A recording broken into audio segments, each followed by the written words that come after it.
And welcome back to another episode of Travis Does Firewood. I'm back. It's raining.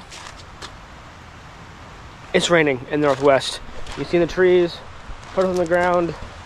Another lovely wet day in the Seattle area. It's awesome. So firewood stand update. Just wanted to show you here what I've done.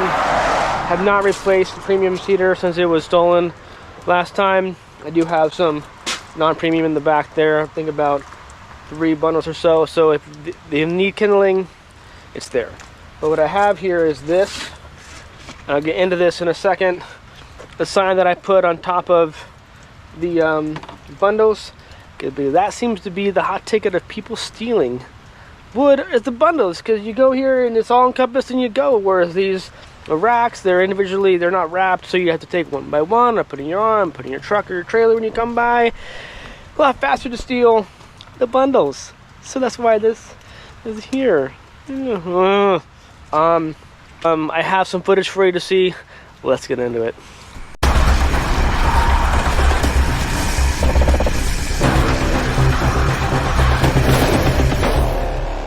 So what we have today, I know that I put out a video that I got a lot of views recently on being fed up with theft and just being super upset about it, pissed off, and wanting ideas. And I got some ideas, cameras and stuff, and then a lot of comments of, well, this is the hardship of doing business. Well, I get that, but it's, yeah, and then having trust people anyway. So I need to look into, I think people have mentioned like firewood vending machines, and I googled it, but at a bare minimum they're like $5,000. I don't have $5,000 laying around to invest in like a machine, which would be great, but then more investment of like more power to it to bring out power, and more so than a long extension cord.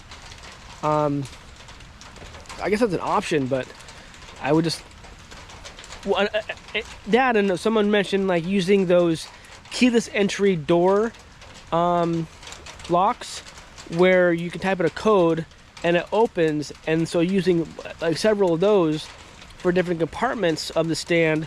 And I thought about that, but even if I spent a few $100s, I don't know how much they cost. I assume they're going to be expensive for a coded keyless entry for a door. Use that for like certain sections of the firewood stand to have access to. So they would have to text or call me, say I want X amount of bundles or rack. They would have to pay me via Venmo, so I can confirm payment, and then give them either text or verbally the code. So then they would type in the code, it would open for them, they take the wood, all's happy. But then I would have to change the code after that customer came, because now that code is known to that customer. So they could, in theory, come back again, type in that same code, and get wood. So after every customer, I have to change the code. And that seems like a lot of work. Am I way off there? So I guess one idea. So anyway, after that video, I got hit twice for stolen wood, and I got it on film in segments. So there's 2 people that came at 3 a.m. in the morning, pitch dark, no one on the road. They came in and they only took one $5 firewood bundle. The next person that you'll see, he came in during the daylight, in like the later morning. I had just left. He pulled in my driveway, and you see him go look at the bundle, look at the sign, put it down off to the side. They went to the front and then paid in the cash box, and then loaded up 3 bundles of mixed firewood. But so then, great, I mean, he paid, but then I go to the cash box, he only paid $10. 3 bundles of firewood is 15, so it's 5 short. So he paid, but not full. And there's signage everywhere, new signs, definitely obvious, more obvious than before.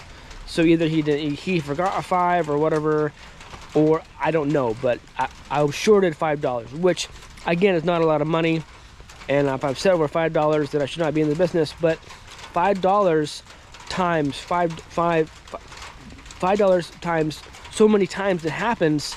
Again, I can't afford to have that keep happening. So I'm going to show you the footage, both incidents. Let's shame them on social media, and yeah, let's get on it.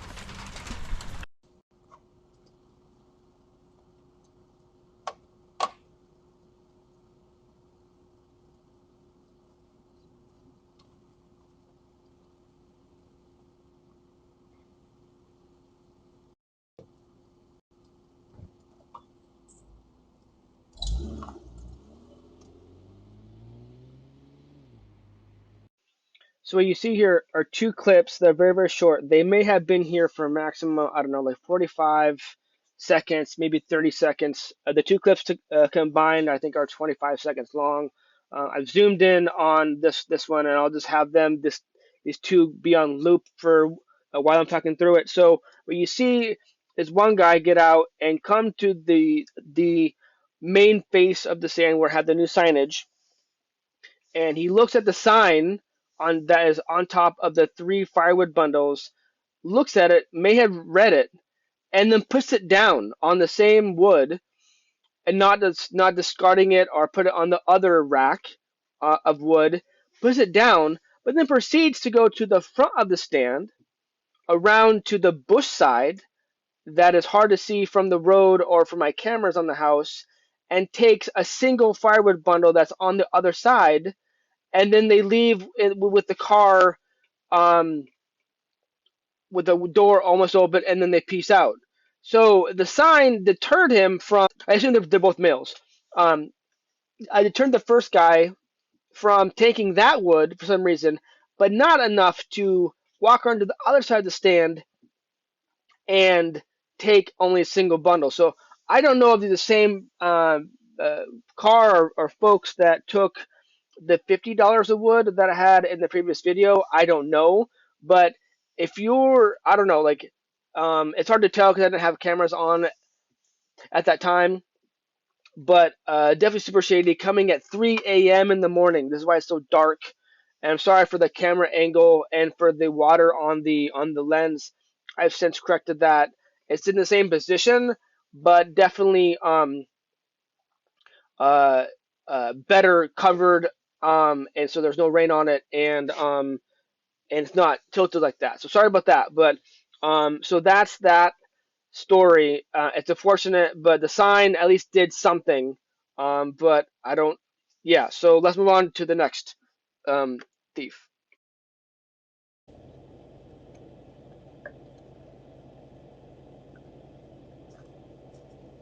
So this vehicle in person, I do not recognize at all. Notice how he parked where he parked.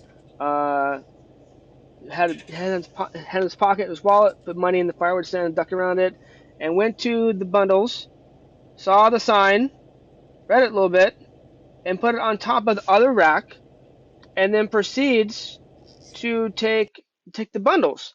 So I noticed someone in my camera on my phone within a notification on my phone. I saw and watched him go to the cash box and figured, hey, all is fine. So he took one bundle, and then there's two bundle, and let's see, he goes back for one more. See if he goes back for one more bundle. Hey, here he goes. Little hair something over his nose. Takes the last bundle there. Third bundle.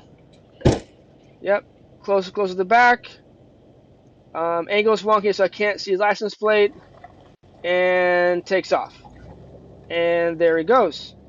And there he goes. Yeah. Yeah. Yeah. So again, still trying to learn with iMovie, so I'm gonna have my head be in the upper right corner. So close up on this guy. Notice, so he's parked where it's not like most people who come to get wood at at my firewood stand. They pull in the driveway, like nose first, or they back in if they need to get something specific that's on the back side of the stand. type thing. But people who park like this are are, are very suspicious, very suspect, in my opinion. Um, and you tell, and people who come in, they park and they turn the car off. This guy's car is on, obviously on. You can tell from the exhaust. So, definitely again suspect for him to not pay. I mean, granted, I could give him the benefit of the doubt that he didn't thought he was getting 15 and he only gave 10. Maybe he'll come back again and pay 5. I don't know, but just everything screams shady. And as someone pointed out, the guy looks like he's on hard times. Like, not financially. Look at that nice ride he has. In terms of like life choices, like it's like 30 degrees outside and you're wearing shorts. Like, no. I mean, come on, folks. I mean, this guy has issues, right? I'm not the only one, right? So we'll through this one more time, one more loop. And I want to point out right in a second, right. See it? Wait for it. Right. There, he does a little knee bend. He looks at the sign. He knows how much each bundle is. There's no question. He does a little knee bend, like, with his knees kind of crouched down to see. So he knows how much it is. But I mean, he had these like weird pink shorts, and I think he's wearing one of those like they look like Romeos from the side, but they're definitely like tennis shoes. But that's a nice 4Runner. That with those off road kit and the with the bumper on front and those rims. Yeah, definitely he can afford the wood. So again, having to short me $5, not the end of the word of my end, but I can't have this happen every other day or several times a week. It adds up. So my point is just to have these two cases, have these two videos on. Show you to blast them on social media. I posted these groups, the footage on the Facebook groups, and I've got no response back locally. But yeah, bummer, sucks. Yeah. So since the first pair of culprits, they came to the front. They parked on the road in the morning. Came to this road, a driveway side where you see when you're coming from this direction of the road when you're driving by. They looked at the sign, they read it real quick because it's lit, they could read it, they put it back, and then they went to the front of the stand, which is where it cuts out because there was no movement, cuts out, and they went to the other side of the stand and grabbed the one bundle of wood that I had on this side, and that's what they took. So obviously now I have put up this plastic pallet in front so no one can come from the front of the stand. Here's a road, come to the front of the stand and around where my cameras really can't see. I have one camera at the front of corner of my house on the fascia, and it could see, I think here it wasn't triggered. It was quick to grab the bundle and peace out. But this is gonna block anyone from coming from the front, so they are forced, if they want anything on that side, they're forced to come around and walk this way, around this side to get wood. That way any cameras I have that are on the stand will catch them. And I think people are less likely to want to get closer to the house because this stand is definitely right on the road. Where I've had people park on the road when they steal are parked just right here. Not pull in, but right here they will park, grab the wood, and go. So by blocking that off with a pallet and this 2x4 I put right there, it's they're gonna not have people come to the front to grab wood and force them to the house side. If you're gonna steal anything. So that's an update in the stand. So let's get back at it. Well, thank you for tuning in for the episode. I didn't mean for it to be so close to the highly viewed episode of the stolen wood, but I just wanted to give you an update and some footage from the thefts. So yeah, it's a bummer. I think a lot of us out there who sell firewood, maybe not have a YouTube channel, but a lot of us who sell firewood have had theft, and it sucks. But it's kind of the positive thing about it is having cameras and footage. Now, what to do with it, there's options, but I don't see any point to getting the police involved. I don't see a point in getting going the route of trying to figure out their address where they live by way of their license plate. So I think what I'm going to do is, if I have time, hopefully soon, because I mean it'd be good to get this out, right? Is I think one person had an idea of taking like plexiglass and having like a still shot, like screenshot of the Thieves, and putting it on like a wall of no honor labeled, titled on it, and have that out front somewhere so that thieves know that I am aware. I'm aware of their actions, and it is not cool. So that's another option, but that option takes time to do, time and resources to do that. And would that be effective? I don't know. Just to confirm, if you're curious what that whiteboard sign said, it said something to the effect of, no, this wood is not free. If you're not able to afford the wood, please text me and we can work something out. That's more or less the gist, maybe not verbatim of what it said on there, but that's pretty much the gist. And both of those instances of theft, the thieves read that sign.